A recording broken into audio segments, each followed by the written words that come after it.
En esta escalofriante leyenda, dos jóvenes descubren por qué es mejor no salir de noche y por qué nunca se debe dudar de las leyendas y cuentos que nos relatan nuestros mayores. Carlos y Manuel eran dos amigos que vivían en San Miguel de Ibarra, una hermosa ciudad de Ecuador.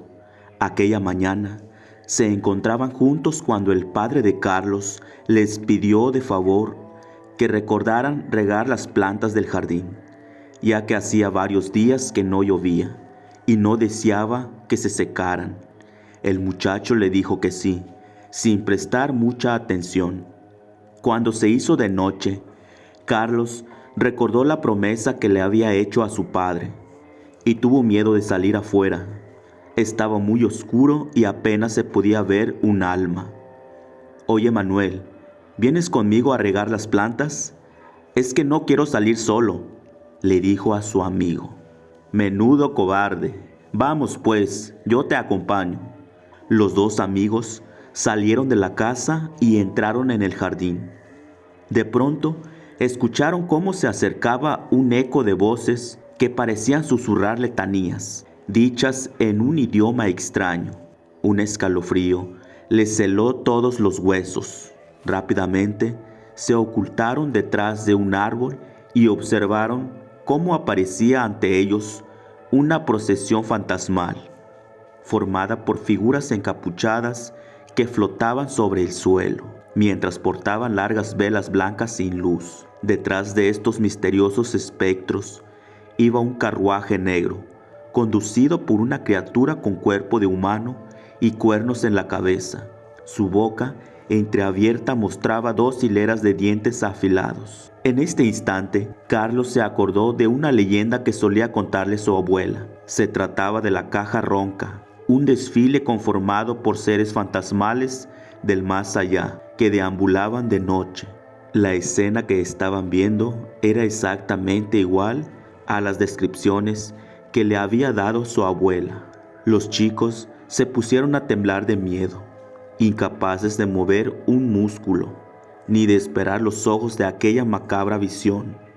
En un momento dado, el carruaje se detuvo a pocos metros de distancia, justo delante de su escondite. El horrible conductor volvió la cabeza hacia ellos, como si supiera que lo estaban observando. Una carcajada profunda brotó de su garganta, inundándolos de terror. En ese instante perdieron el conocimiento. Volvieron en sí por la mañana, cuando ya el sol estaba en lo alto. Se miraron confundidos y palidecieron al recordar lo sucedido.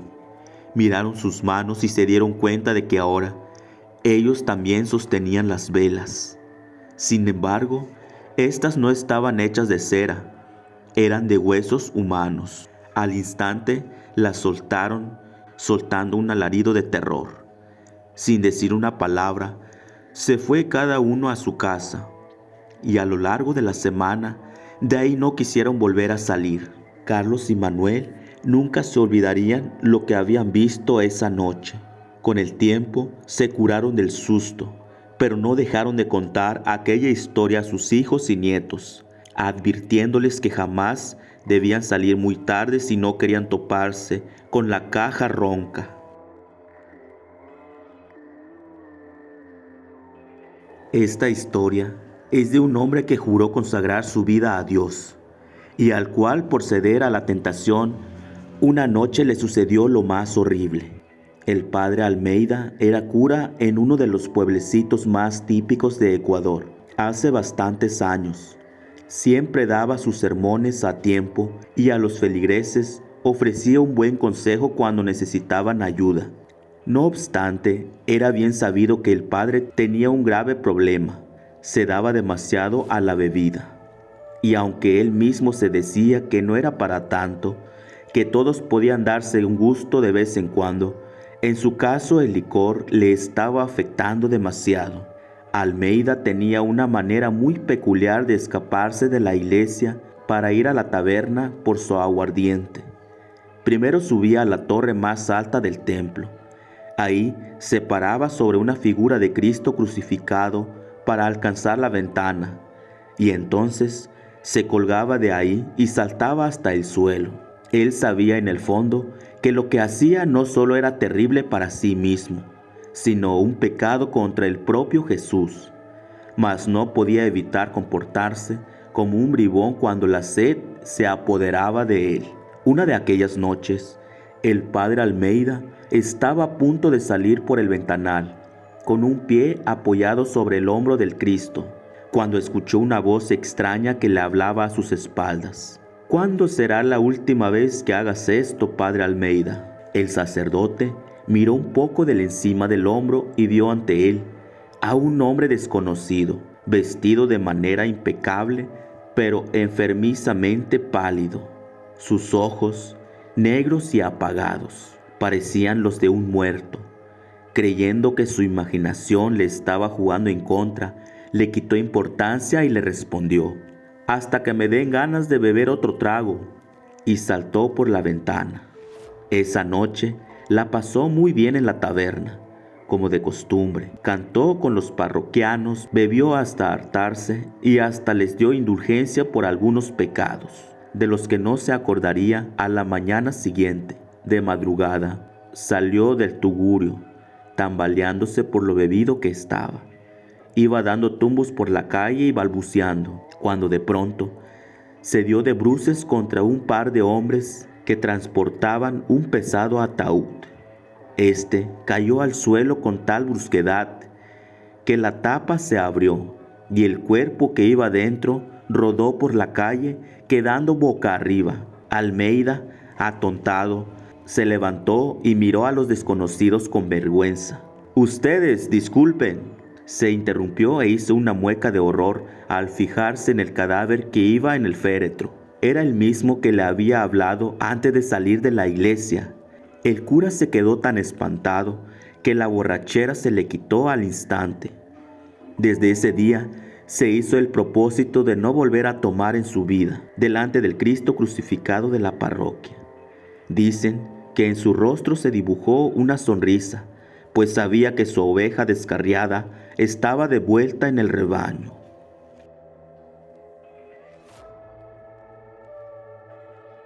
Una de las leyendas más hermosas y terroríficas al mismo que hay en Ecuador es la de la bella Aurora, que supuestamente transcurrió en la ciudad de Quito hace muchos años.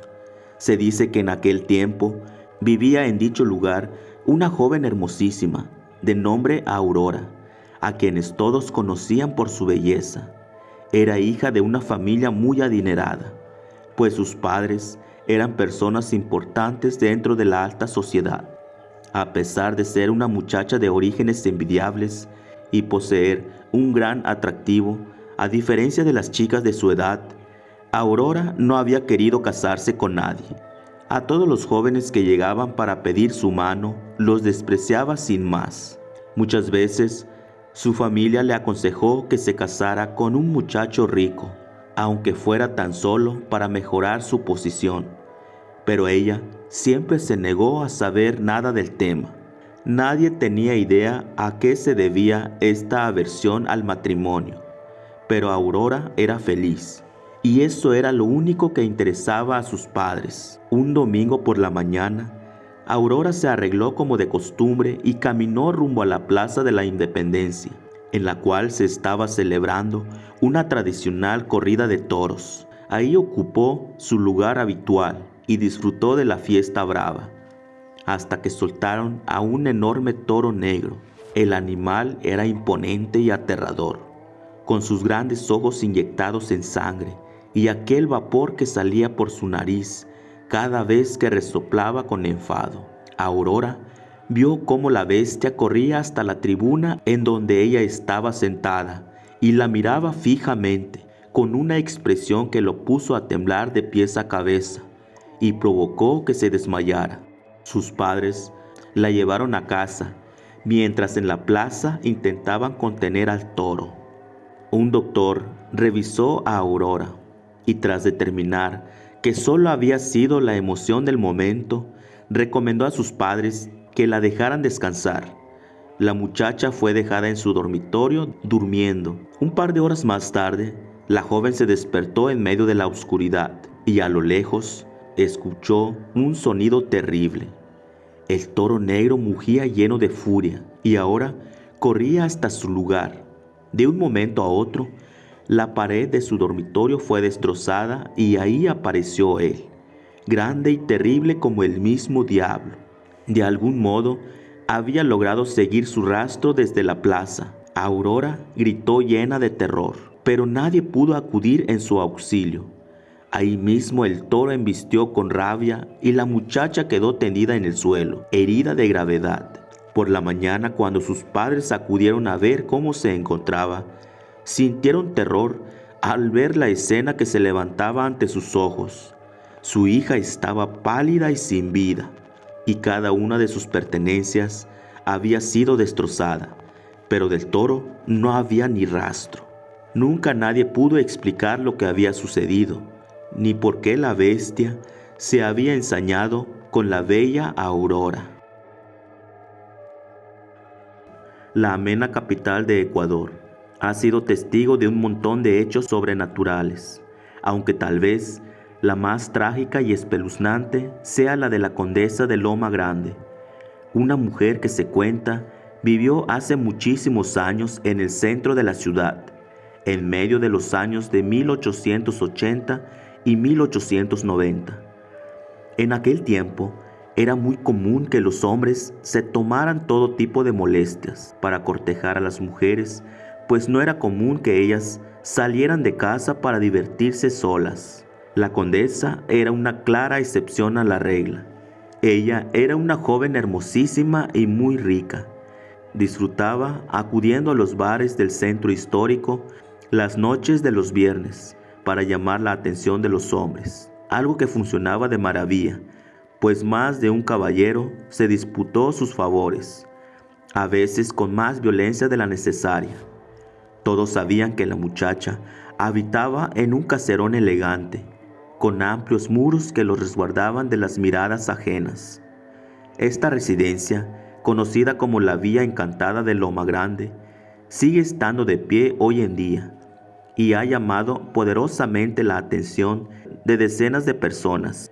Se dice que desde el interior surgen ruidos inexplicables y hay objetos que cambian misteriosamente de lugar. La condesa de Loma Grande era muy popular entre los hombres y no tenía reparo en invitarlos a entrar en su casa, algo que ninguna señorita de buena familia en aquella época habría hecho sin el consentimiento de sus padres.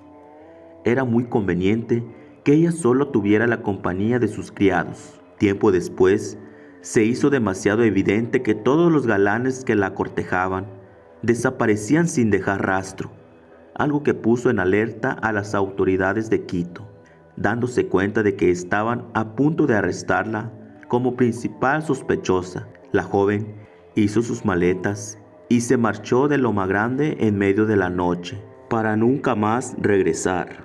Nadie sabía a dónde había ido. Lo que sí hizo la policía, tan pronto como se dio cuenta de su fuga, fue entrar por la fuerza en la propiedad para registrar todas sus habitaciones. En ninguna de ellas había rastro de los amantes de la condesa.